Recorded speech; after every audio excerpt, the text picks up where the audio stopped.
Next up on the Cosmic News Network, First Contact with Joshua Pert.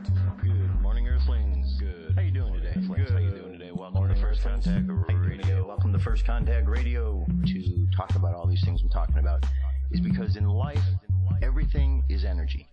Every single thing that's out there. Yo, it's First Contact with Joshua Poet. He's the man on the mic, just in case you didn't know it. Covering news from all around the globe, from the weather and space to UFOs. He'll talk politics and make you open your eyes. Conspiracy theories and government lies. He'll dig it all up and try to find the proof. Cause it's time to demand the truth. It's time. First Contact Radio. We have time to demand the truth. It's time. First Contact Radio. We have It's time to demand the truth. It's time. First Contact Radio. It's time to demand the truth. Radio. We have arrived. Good morning, Earthlings. How you doing today? Welcome back to First Contact Radio.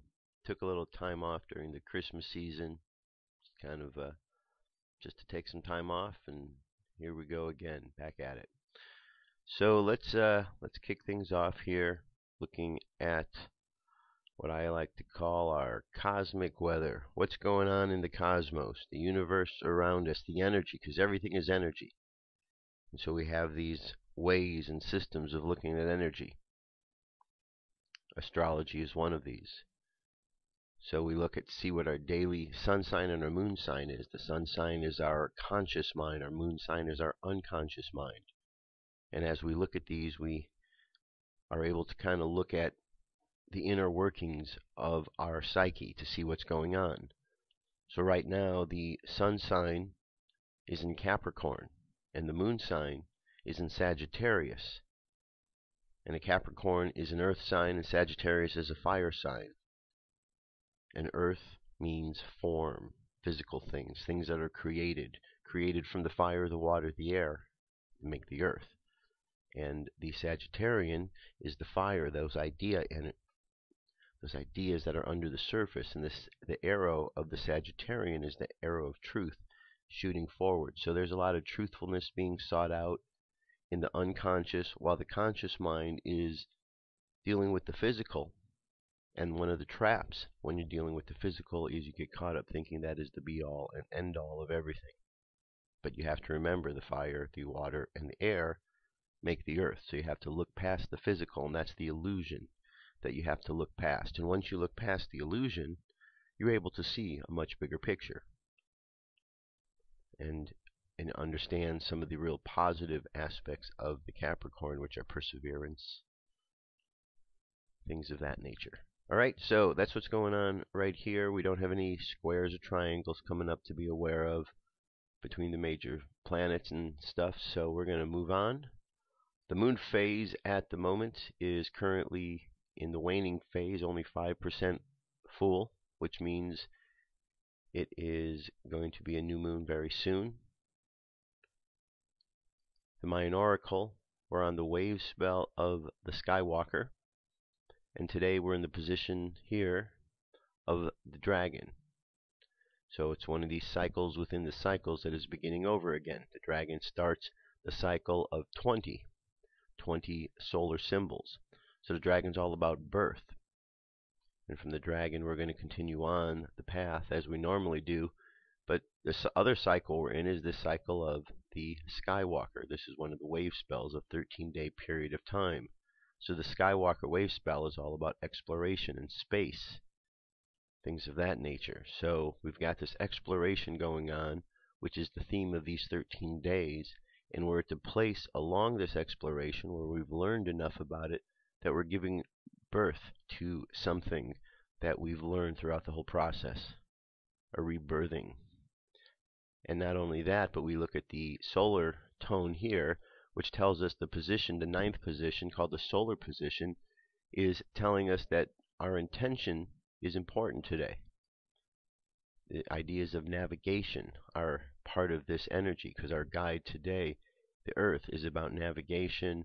And so today we're told that if we use our intentions, we really help to navigate our thoughts in the direction we want to go along this path of exploration that we've been taking.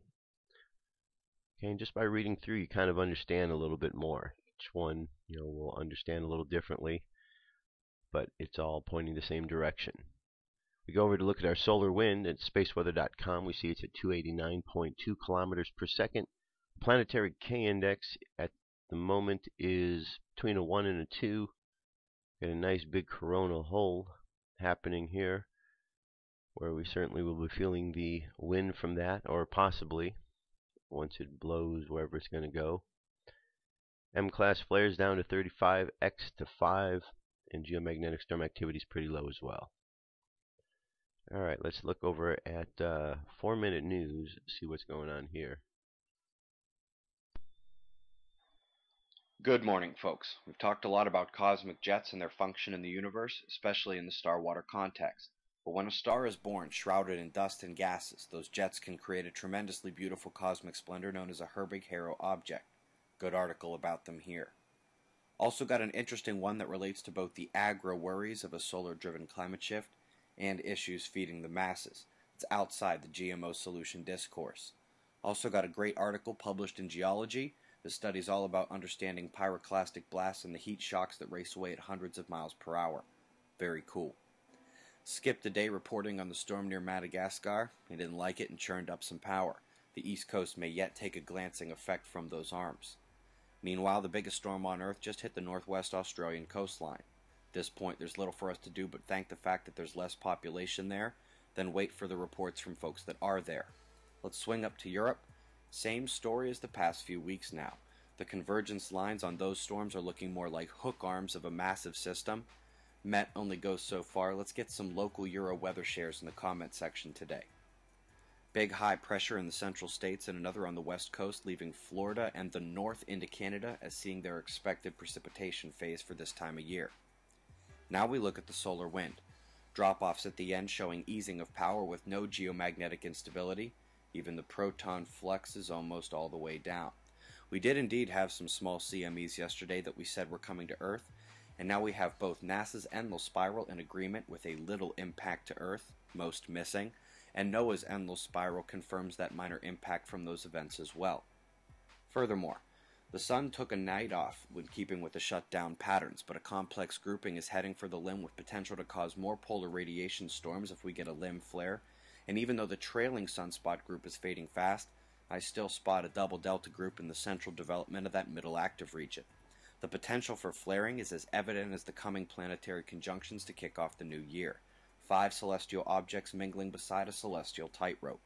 The top quake factor right now, however, is the Earth-facing coronal hole.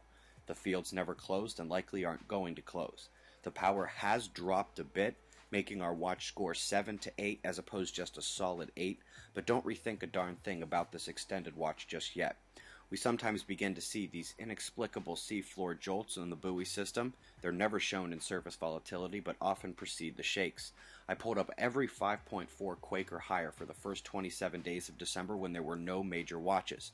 Only 23 such quakes, or less than 1 per day, but we've had 6 of them in the last 48 hours alone. And one of the best uptick signatures we've had is a 5.2 that doesn't make that list, but is only the second 5-pointer this year in Italy and ties the biggest of the year in that location. The sunspot group center disk could give us another M flare today, but X's are unlikely. I'm not second-guessing this Quake Watch one bit, but I am eyeing some of the plasma filaments spinning into the Earth-facing position. See if you can spot them in the shots of our star to close. Eyes open. No fear, it's 6:25 a.m. Eastern Time, and that's the news. Be safe, everyone. Alright.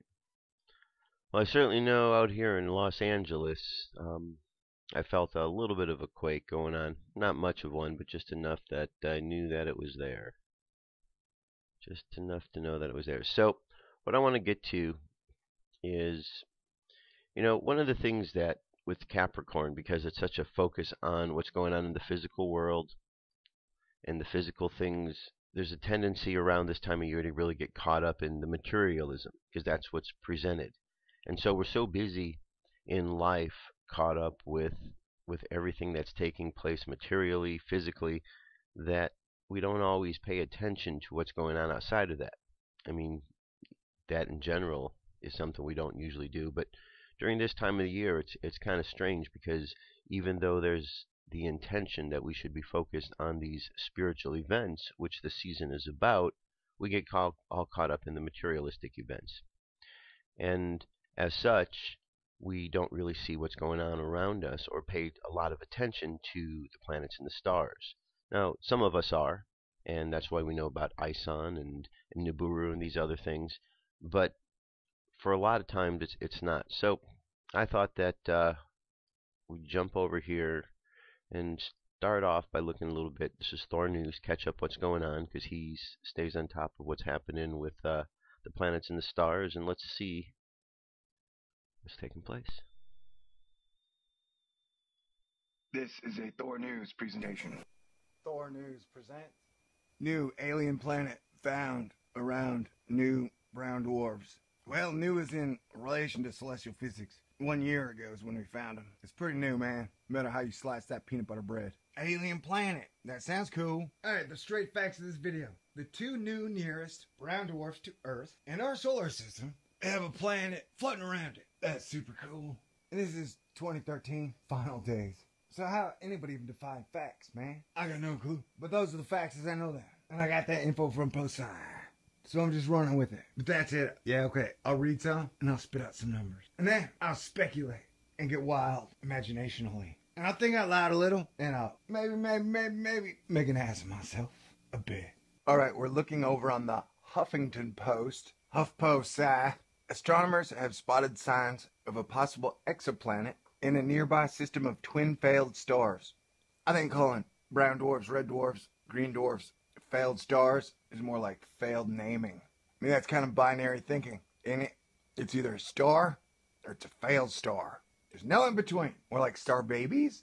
Scientists only discovered the pair of failed stars known as brown dwarfs last year at just 6.6 light years from Earth.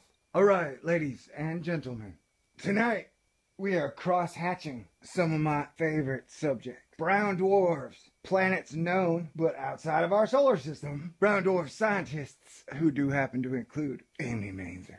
And this photograph, or image, or whatever you want to call it. I think it's awesome. It's cool. It's neat looking. It's two-dimensional, so it's flawed. But still, I can stare at it, and my mind wanders. So we are talking about the new alien planet found by the closest, latest brown dwarf finds that I did happen to show quite often throughout the last year of my channel, because this footage is fascinating. It's like, hey, we found two brown dwarfs. So does one hatch like a sun, and the other is just a Jupiter, which modern science would call a gas giant, which is insufficient in my lexicon of vocabulary. It's like, what is Jupiter? It's a gas giant. Okay, great. Makes it sound just like a balloon. It's like a balloon giant. Okay, great. Well, tonight, Jupiter's about the brightest thing in the sky. And I'm not sure all of its reflectivity is based upon its reflectivity. And it seems more like a silicate to me. Anyway, the whole point of the article is like, okay, you know, those two brown giants we discussed once or twice. We said we're kind of near us. You know, in the same nearance as Alpha Centauri and the Bernard stars. Right? Okay, great. Well, we think we found a planet by them. But of course, it's probably just a giant rock or gas giant. And Thor News is here to say, of course, it's probably way more than that. The pair is the third closest system to our sun. And I do believe it is the closest set of just brown dwarfs to our sun. Kevin Luhman of Penn State's Center for Exoplanets and Habitable Worlds noted when their discovery was first announced in June. Actually so close that television transmissions from 2006 are now arriving there. I wonder what wonderful television we had in 2006 the aliens would love to watch. I guess they can use Dexter as an example of how American adults treat each other. Friday Night Lights to see what we do to entertain ourselves. Heroes to let them know we're not all bad. 30 Rock, well, that's fine. I think Tracy Jordan would be a wonderful ambassador to the aliens. And then Hannah Montana, so that when the aliens get here by space folding, they can be like, holy crap, what happened to that girl? You know what? If you stick around until the end, I think I'll continue to riff on what aliens will be watching from our 2006 television. But right now I'm going to get back to the science. The brown dwarf system, which has been dubbed Lumen 16AB and is officially classified as WISE J104915.57-531906. It is slightly more distant than Bernard's star, a red dwarf 6 light-years away that was first seen in 1916. Even closer to our sun is Alpha Centauri, whose two main stars form a binary pair about 4.4 light-years away. But you know, if you fold space, it's only like a day away. Yeah, all you gotta do is fold space just like a napkin. And then you can go wherever you want in like a day. It's only a day away. If you fold space. The brown dwarfs were spotted in data from NASA's Wide Field Infrared Survey Explorer, the WISE spacecraft, run by the beautiful and talented, and definitely not Thor fan Amy Mainzer. Wonder what her hair smells like. Bet it smells good, like mountains and rainbows and chocolate and roses and flower petals. Which took about 1.8 images of asteroid stars and galaxies during its ambitious 13-month mission to scan the entire sky. Brown dwarfs are sometimes called failed stars because they are bigger than planets, but don't enough mass to kick off nuclear fusion at their core. Well, I think that's a mistake. Don't enough mass. That's a mistake. Don't have enough mass, just like HuffPo Psi doesn't have enough editors. Henry Beaufin, man, there's a last name to be saddled with, Beaufin, of the European Southern Observatory, ESO, led a team of astronomers seeking to learn more about our newfound dim neighbors. The group used a very sensitive FORS-2 instrument on the ESO's very large telescope, VLT. ESO VLT. That sounds like a delicious sandwich. I just hope it has bacon. In par-anal. Really? Okay. Doesn't that mean with anal? What is up with all the sexual innuendo? Always in celestial physics. To take astrometric measurements of the object during a 2-month observation campaign from April to June. We have been able to measure the positions of these two objects with a precision of a few milliarc seconds. Boffin said in a statement, "That's like a person in Paris being able to measure the position of someone in New York with a precision of 10 centimeters. And then I guess also being able to tell their mass, density, angular movement. It's called satellites, bro."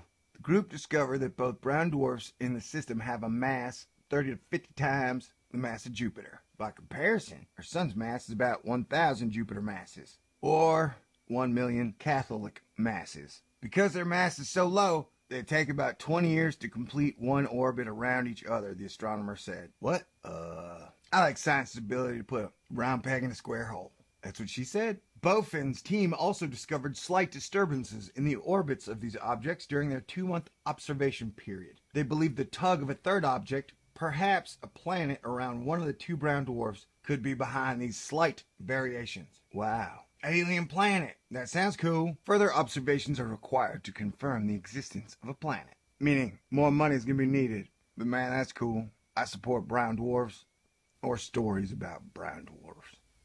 But it may well turn out that the closest brown dwarf binary system to the sun turns out to be a triple star system. Black star. So far only 8 exoplanets have been discovered around brown dwarfs. And they were found through microlensing and direct imaging, the astronomers say. The team added that the potential planet in Lumen 16AB could be the first alien discovered using astrometry, if confirmed. This article was written by Megan Gannon and then cut and paste all over the internet and every newspaper, pseudo internet's magazine. Isn't it weird how science only has one reporter on a story nowadays? They're like, who got time to cover this story when a Duck Dynasty guy got fired and then rehired, and Miley Cyrus is still acting like an 18-year-old rich famous girl? Space can wait.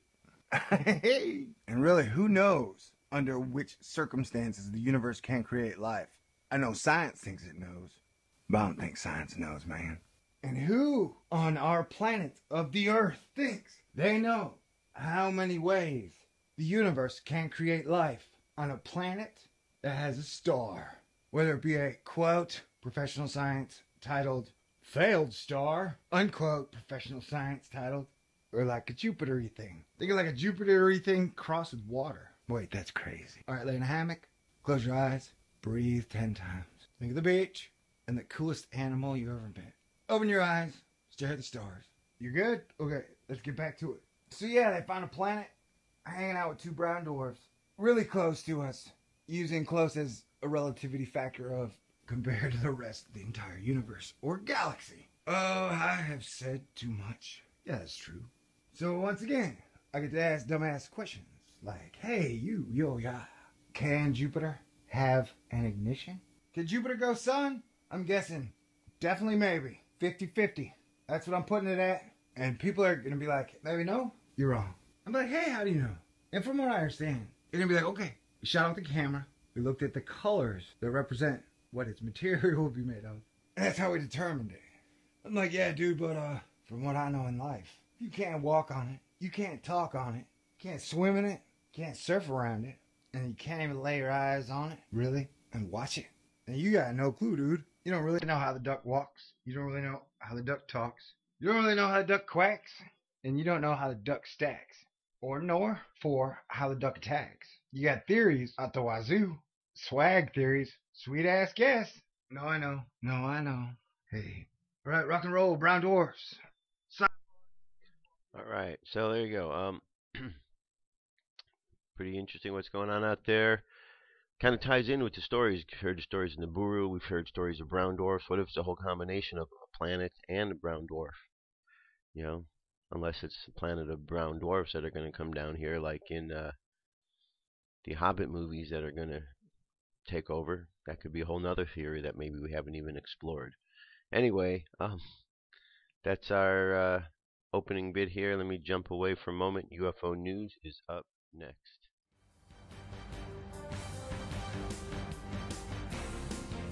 This is the UFO News with Joshua Poet. All right, Dirk. Thank you very much. Today, 6 stories. Story number 1 is up by the sun on the 23rd. All right. There's our object in question. Said the appearance of this U-shaped UFO has baffled me for time after time. It is Soho photos, but always in a different position and angle, sometimes closer to the sun, sometimes further away. Keep an eye out off on this one. It has a symmetry of an artificially made craft. It is seen at 1:38 in the video. That's Scott C. Warren. He's a man who makes this website here. Alright, so if you notice anything yourself, who knows, but keep showing up there. So something's definitely going on by the sun, unless you're in complete denial about what's going on up there, then this is just swamp gas. Alright, let's move on from here. Alright, now we're going to go over to Boise, Idaho. This was on the 24th. This is new video footage of a bright UFO or orb recorded in the night sky above Boise, Idaho on the 24th. This is the second year in a row I've seen the same red light in the sky, dripping light. Then it vanishes. We saw it last year, so we specifically went out looking for it this year. Alright. So. Alright. Very interesting. Alright. Alright, there you go. Let me move that away. There's more to this image. If you enlarge it, you'll see a bit more. See, it's got the reddish color right there. Alright, I'm going to move on from there. Now we have a sighting here. This is also coming to us from Scott Waring's blogspot. And this is December 28th. It's a South Pole. The Neumayer Station is a South Pole German scientific research facility that has a lot of UFO activity over the last year. This still close-up came from a live cam, which actually shows live photos every few minutes. In the above photo, we can see a glowing disc-like craft above the cloud cover. Live cams are a useful tool that allow UFO researchers to be in many countries at the same time. I've had up to 10 live cam windows open at the same time watching volcanoes. It works, and you can catch them. They are everywhere. Okay, here's the image right there. Quick catch. And so certainly keep those different windows open. We put links to them up all the time. And just watch these webcams.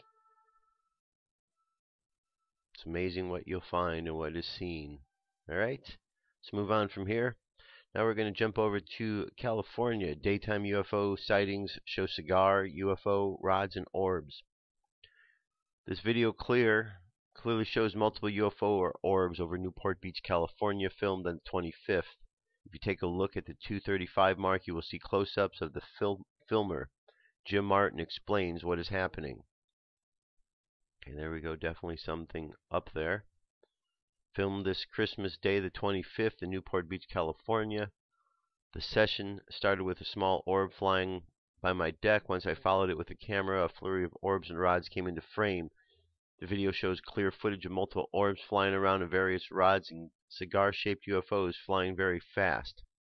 At 2:35, the video shows a breakdown of each UFO film. There were in total 5 different types. Digital zoom and slow motion is applied. So it's a 4-minute video. This was just captured the other day, so pretty fascinating.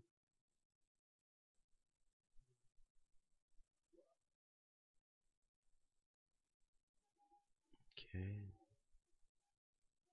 Pretty cool. We just jump ahead. It's almost like I said, it's a 4-minute, 42-second video.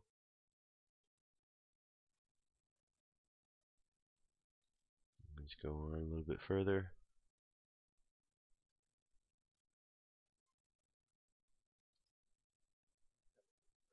Now you can see something a little bit differently. And you can see there's the rod that goes by.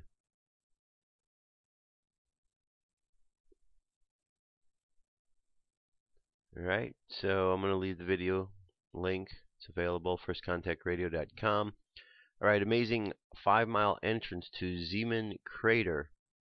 It's a lunar base. You can see there's what we're looking for here. It says, hey guys, I know I've reported this structure about a year ago, but the video shows and explains it better and in detail.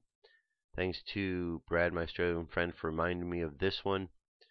This is that I've seen before, but I am not the first to find this.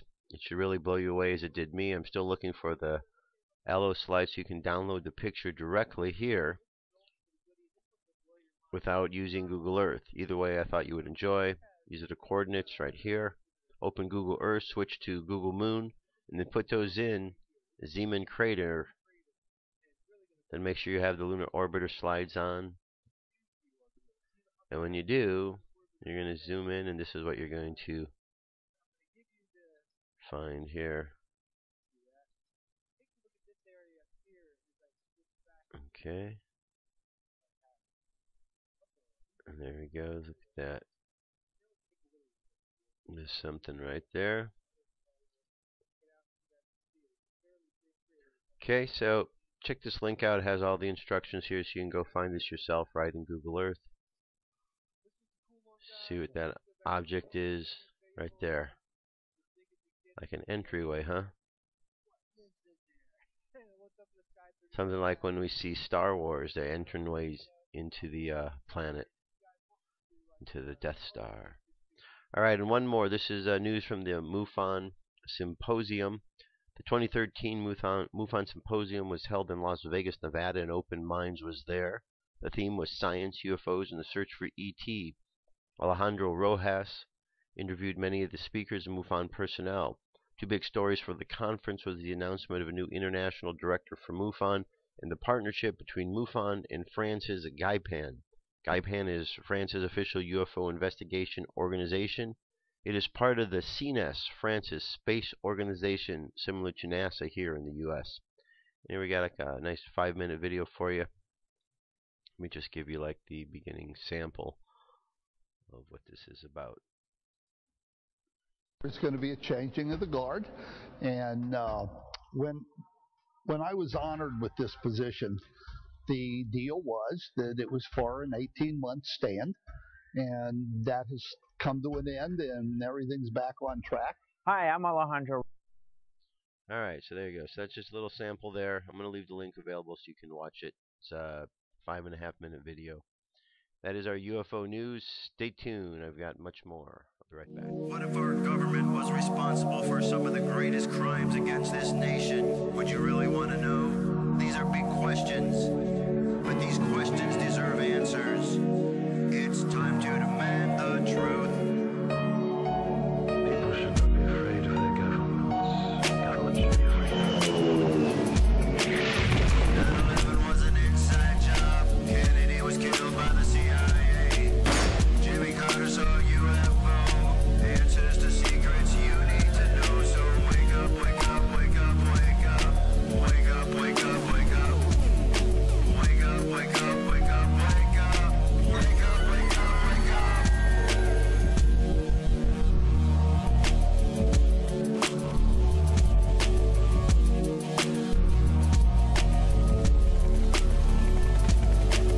The evidence is overwhelming. Step past your fear, take a look. Illuminati lies keep growing, but they're illusion from your eyes. And wake up, wake up. All right. Can continue on here.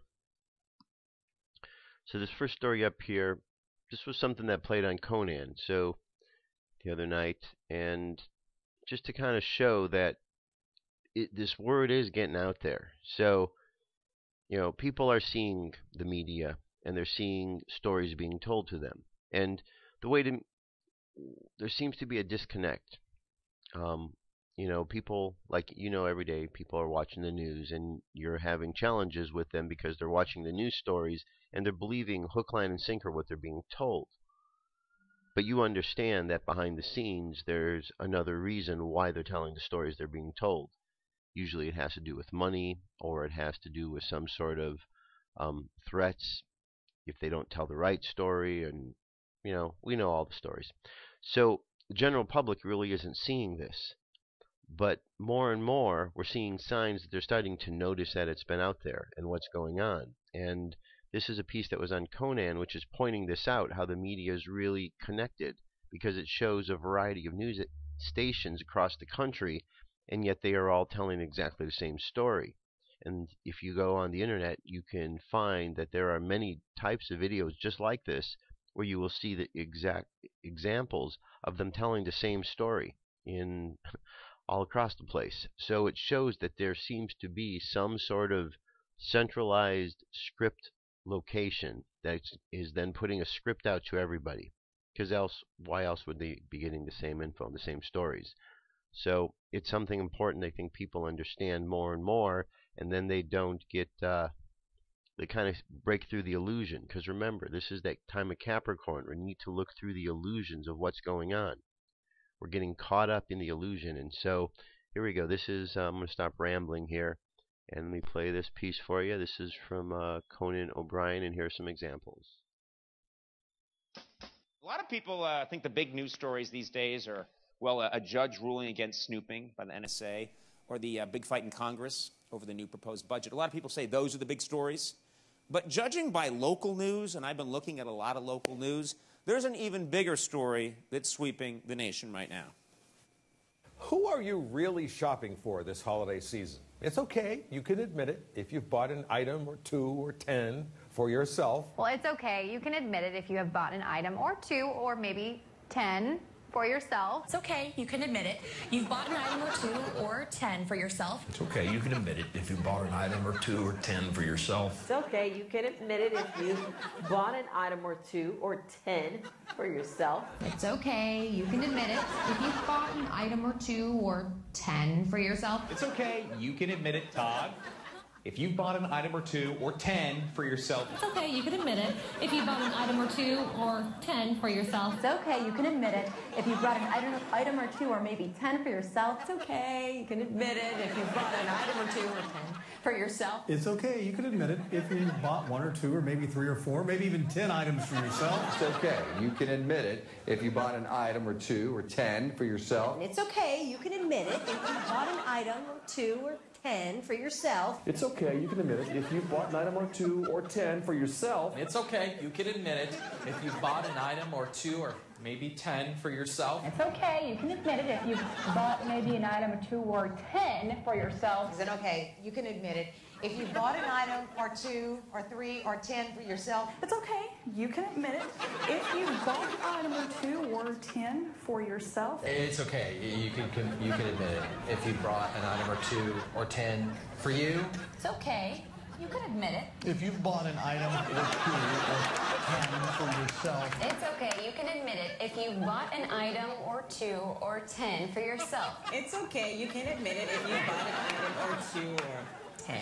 Say for yourself. It's okay. Admit it if you bought an item or 2 or 10 for yourself. It's okay. You can admit it if you bought yourself 1 or 2 or 10 things for yourself, because a lot of people do it. Wow.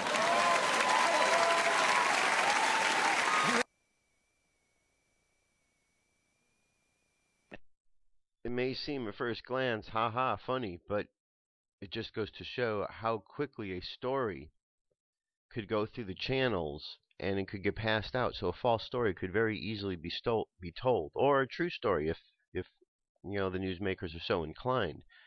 So things aren't so cut and dried as would appear. We need to really pay attention to the stories that are being told, because it might be the same story. And here you have people that are diehard, won't listen to one network over the other because one network tells what they believe is the truth, and the other network tells what they believe is the truth. Well, you can see all networks might be having the same story being fed to them, so they're both telling the same story.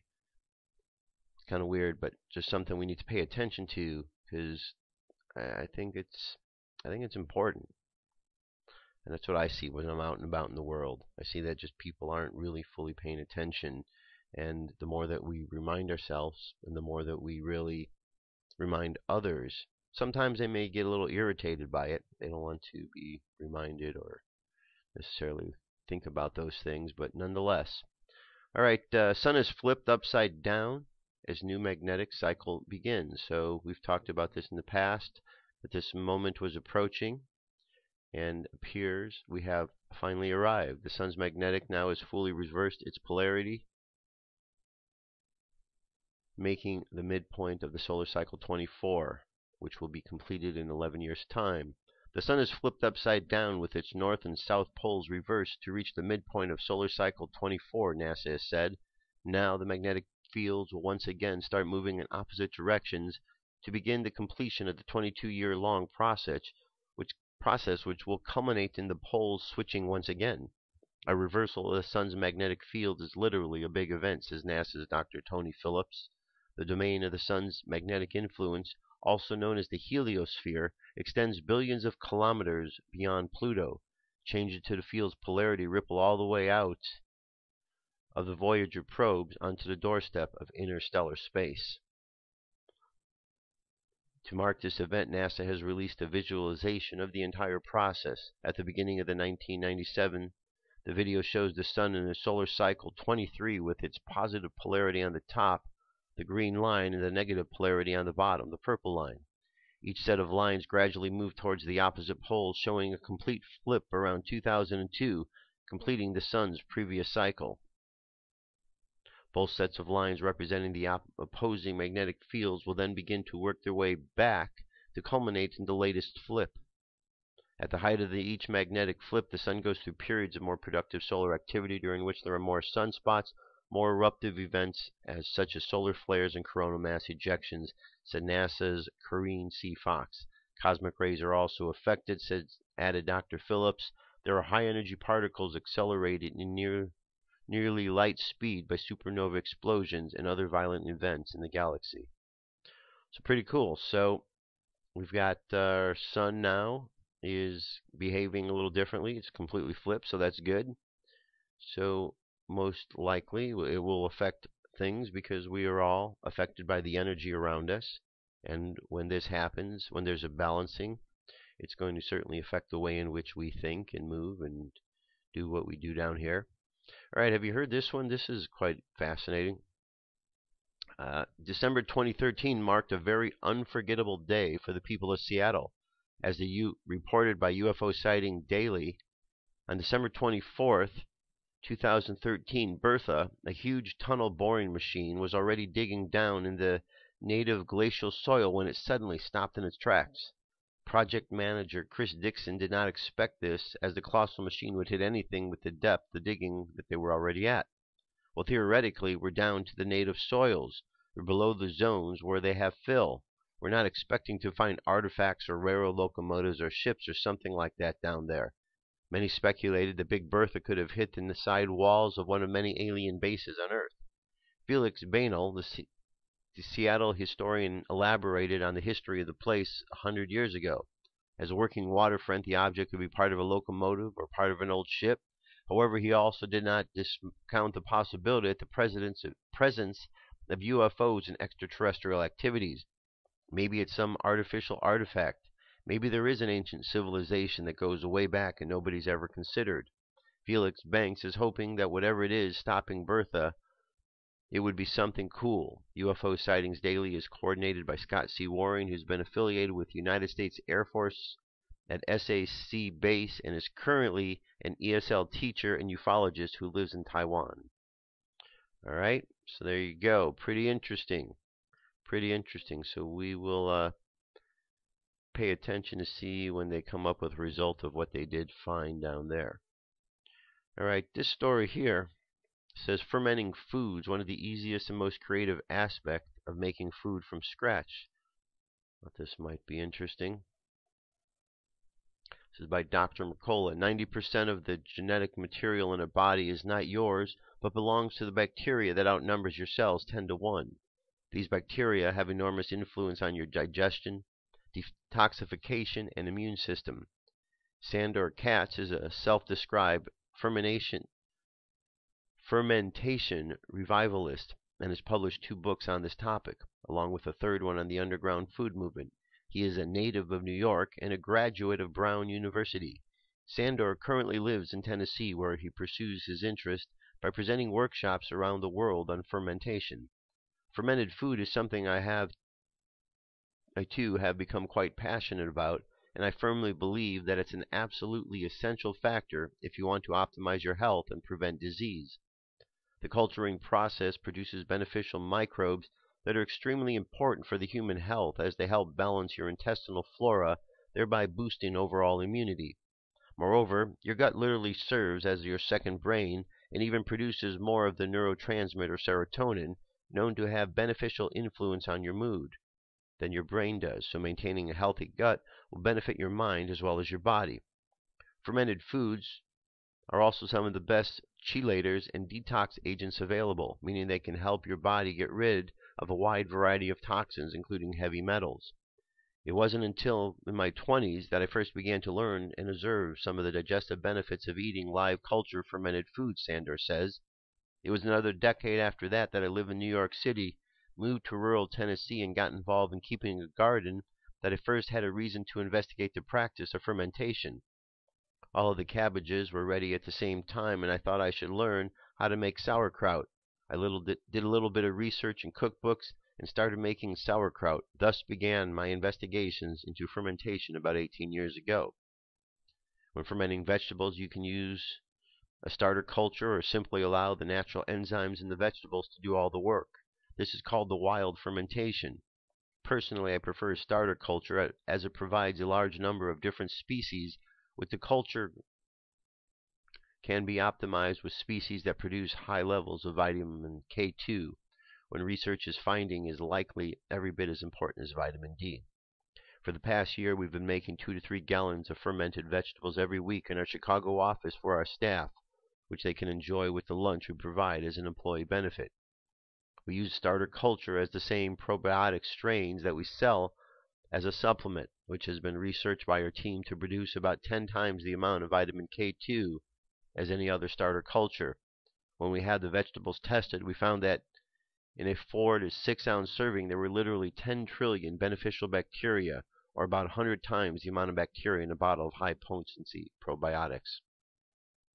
It says there are about 100 trillion bacteria in your gut, so a single serving can literally reseed 10% of the bacterial population of the average person's gut. To me, that's extraordinary and a profoundly powerful reason to consider adding fermented vegetables as a staple to your diet. You don't have to use a starter culture. However, wild fermentation is fermentation based on microorganisms that are naturally present in the food you're fermenting. It's just as simple as using a starter culture, but it will take a little longer for it to ferment. And you can see there's a lot more to this article here. So before you get into the whole process of fermenting your food, you might want to check it out, do a little more research. But the idea sounds pretty interesting. So there you have it. All right, we hear that we are in the midst of a dimensional shift. That is something that we've talked about, we've read about for quite some time. 2013, December 2012 was the time when we crossed the ecliptic. We heard that there was going to be much more activity taking place with the dimensional realities that we were experiencing. Over the course of this last year, there have been those who have really picked up and felt the subtle energy changes that are going on. We've had more UFO experiences, or certainly a lot of them, and we've heard talks about shifting to a higher dimensional frequency. Some have suggested that that shift may have already occurred, others that we are in the midst of it as we speak. We have comets and planets coming in that affect things. We have stories that talk about cosmic wind going and actually affecting the DNA. Something is going on. Something is going on unless we choose to turn a blind eye, and I think that we're already looking in the direction, so we might as well keep looking, right? So this story here says ETs are helping with dimensional shift. Okay, this is by Greg Prescott over at in5d.com. In a recent interview, James Gillian stated that the Anunnaki, along with other benevolent, higher dimensional beings and the Council of 12, are working in unison to bring our civilization and planet into a higher state of consciousness. In an interview with Alfred Lambremont, Webre III, Gillian confirmed the writer's belief that the ones who are running the shadow governments are the fallen Anunnaki, who created religions to keep us in subservience, control, and conformity.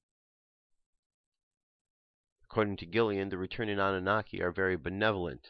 They operate under universal law and are willing to, and they are calling these fallen ones, the ones who have kept us enslaved, before the council. They have to stand before this council and deal with what they have done that was out of alignment with universal law.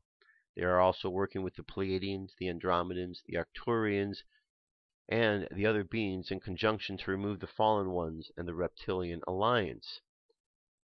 Gillian stated that Marduk brought in the reptilians and other malevolent groups in order to become the supreme leader of everything. At some time, at the height of these Illuminati rituals, they're calling on these beings, these demonic and regenerative ETs, as well as these fallen Anunnaki, for power, abilities, or information that's being removed. Pretty soon, these guys are just on their own. They're just floundering. Right now, that's why everything is falling apart. In the upcoming year, Gillian envisions an unraveling of the powers that were, adding basically that a lot of them were just puppets. They were hosts for these darker energies, and now that they've lost their connection, they've lost their power. On their own, they're just floundering. They're making all kinds of mistakes. The masses are waking up and realizing what's going on, and are seeing this Archon network for what it is. The Anunnaki are not only responsible for the enslavement of humanity, but are also behind many of the atrocities and crimes against humanity. What's happening on this planet is inhumane, and with depleted uranium, the wars leveling whole cities, the GMOs, the fluoride in the water, aspartame, along with sterilization of humanity. When you add this all together, there is a blanket effort to sterilize humanity and to turn humanity into sterilized zombie robot worker bees. Gillian stated that our planet has been infused with numerous light source energies which have expedited the awakening process magnanimously, while taking down the dark energies who have been controlling us, including the darkness within all of us through the healing of old wounds, traumas, etc. According to Gillian, higher seventh-dimensional 17-foot-tall feline beings are here, along with benevolent Anunnaki, as well as the sixth panther-like and fifth-dimensional cat-like beings. Gillian stated that these benevolent beings were the ones who were hovering over the Dome of the Rock in Jerusalem and we're responsible for changing the frequencies there along with the resetting of the grid to help the planet shift. In essence, they are taking down the old grid and bringing up the new 5D grid that will help transform most of humanity into higher dimensions of consciousness. Some people are going into the 4D, some are going into the 5D. It just depends on your consciousness and where you are when these energies press in. Gillian stated that those who are living in the lower vibrationals are not frequency specific to what's happening or coming, and they're totally out of alignment with what's happening. Their energy creates a quickening and acceleration of the action-reaction of their karma. It's accelerated the stuff that's hidden. It's come to the surface. They're all going to be seen for what they are and what they've done. That's not going to be pretty in the end. A lot of them, especially when they cross over, they're going to have their life review. They're going to have to stand in front of some amazing light beings, review everything they've done, and feel the pain and suffering they've inflicted on others. They're in a no-win situation. They are so far out of alignment with universal law that everything coming to Earth, that they're not in alignment with these energies coming in. In other words, everyone who is working against humanity's best interests, such as the powers that were, and perpetual thugs who hold us back as loving global civilization, will get left behind with one another. Gillian stated that it is important to practice love and kindness. In addition, we should use prayer, meditation, and positive thoughts in allowing the higher vibrational forces to infuse the planet with these new energies.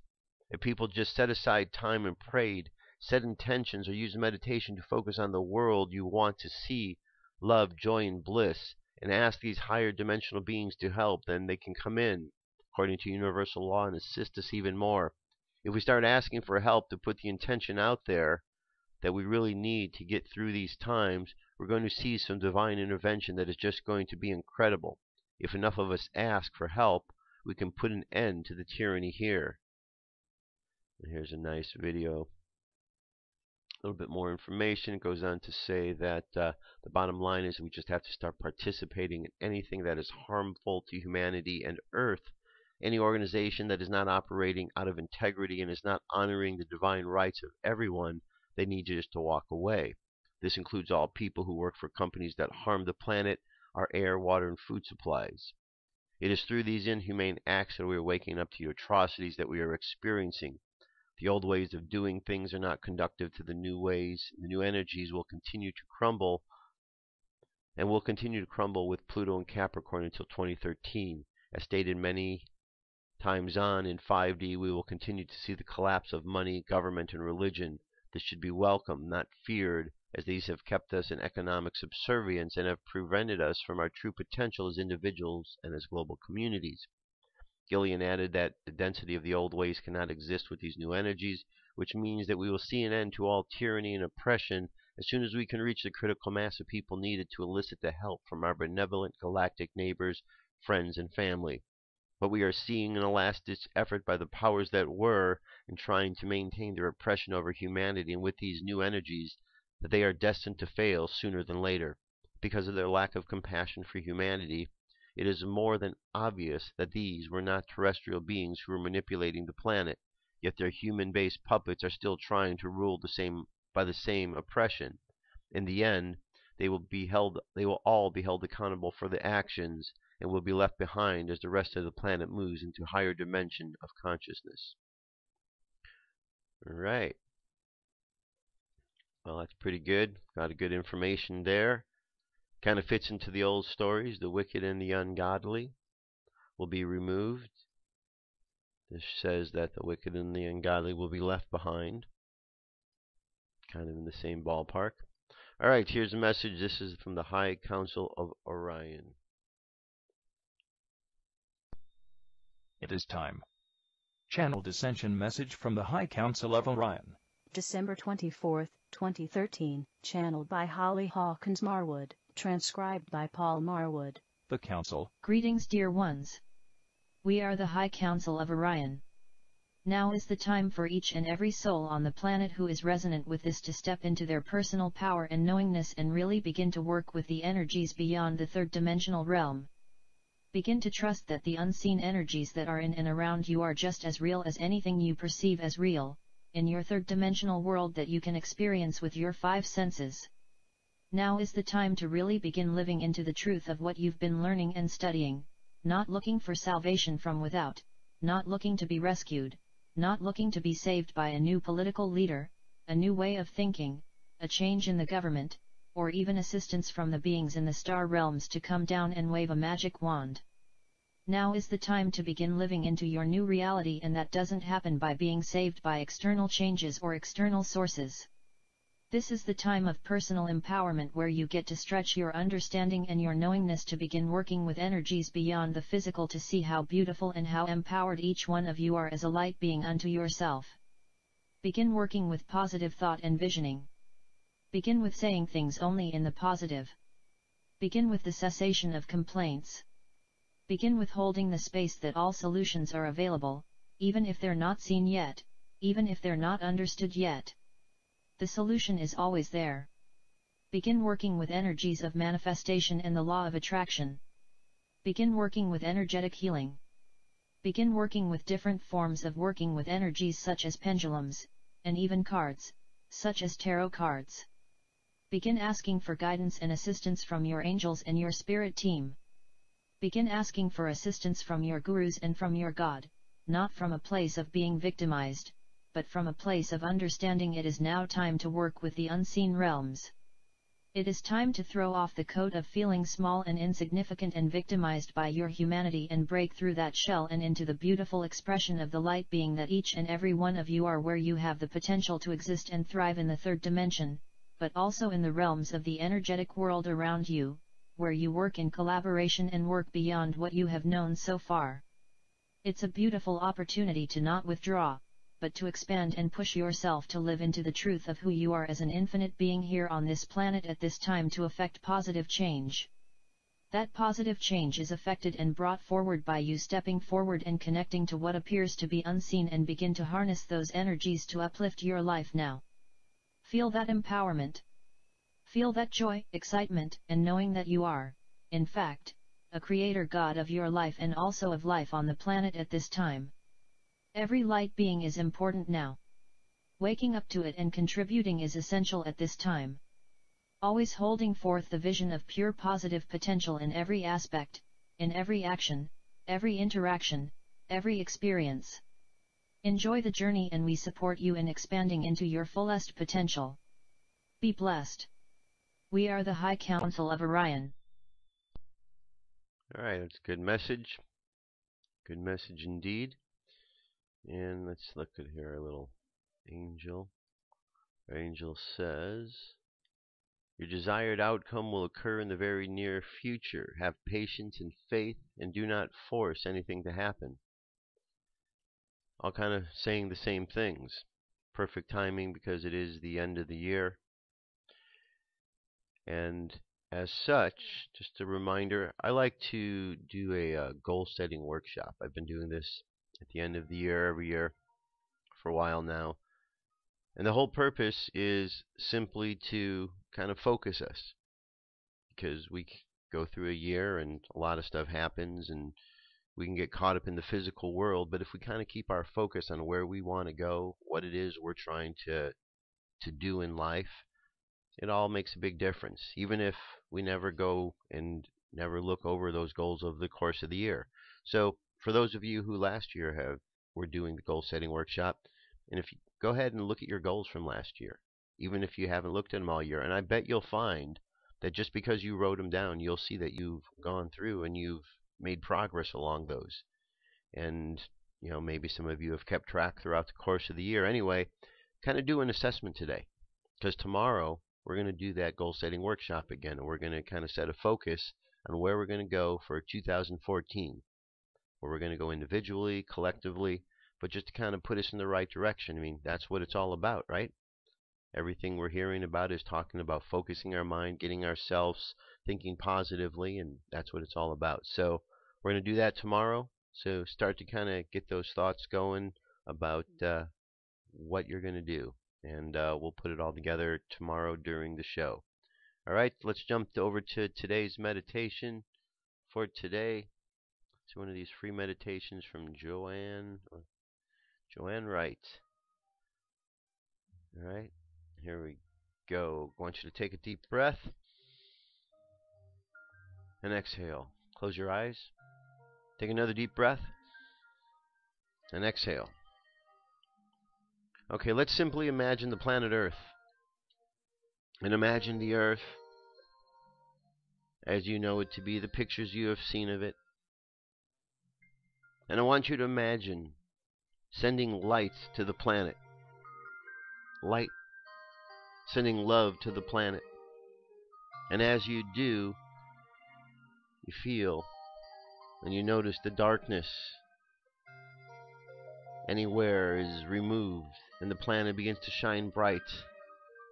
And as the planet shines bright, that brightness, that light reaches out to the space brothers and sisters, to those benevolent beings all around that are there to assist us, and they see that shining light as a sign that we are making an effort to reach out and shine our light. So they reach down and they begin to assist humanity, and we find that there is a communication that is taking place, allowing our consciousness to expand. And as we open to understanding that the universe has more to teach us than we could possibly imagine, we realize that the limitations that have kept us back are only those that we have put up. And as we expand those boundaries, we see and we feel that our understanding of that great force of God, that divine force, expands as we understand more of it, and henceforth more of ourselves. So just imagine the world, a world free from all of the problems and the challenges of war, a world free from all of the hatred and the anger and the violence. Imagine a world of peace and harmony. Imagine a world where people are happy and successful in living abundant lives, enjoying time together, and creating a world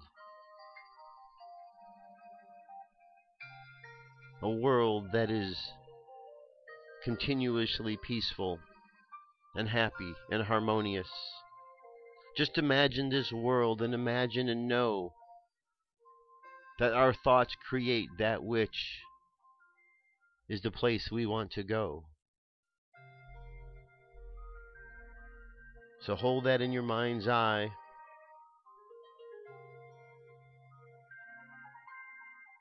And allow your subconscious to collect together your ideas of where it is you want to go as you continue this journey forward. And let our subconscious mind go on that journey of truth. And while it goes on that journey of searching, let us bring our conscious mind back to the present moment on the count of 3. 3, coming back to the present moment filled with confidence. 2, coming back to the present moment filled with faith. And 1, coming back to the present moment happy, healthy, and whole. Happy, healthy, and whole. Take another deep breath. Exhale. And open your eyes. Alright, that's it. Thanks for being here, my friends. Kind of get your ideas together for tomorrow, and we'll put it all together then. It's good to be back. I'll talk to you soon. Have a great day. Peace. I'm out of here.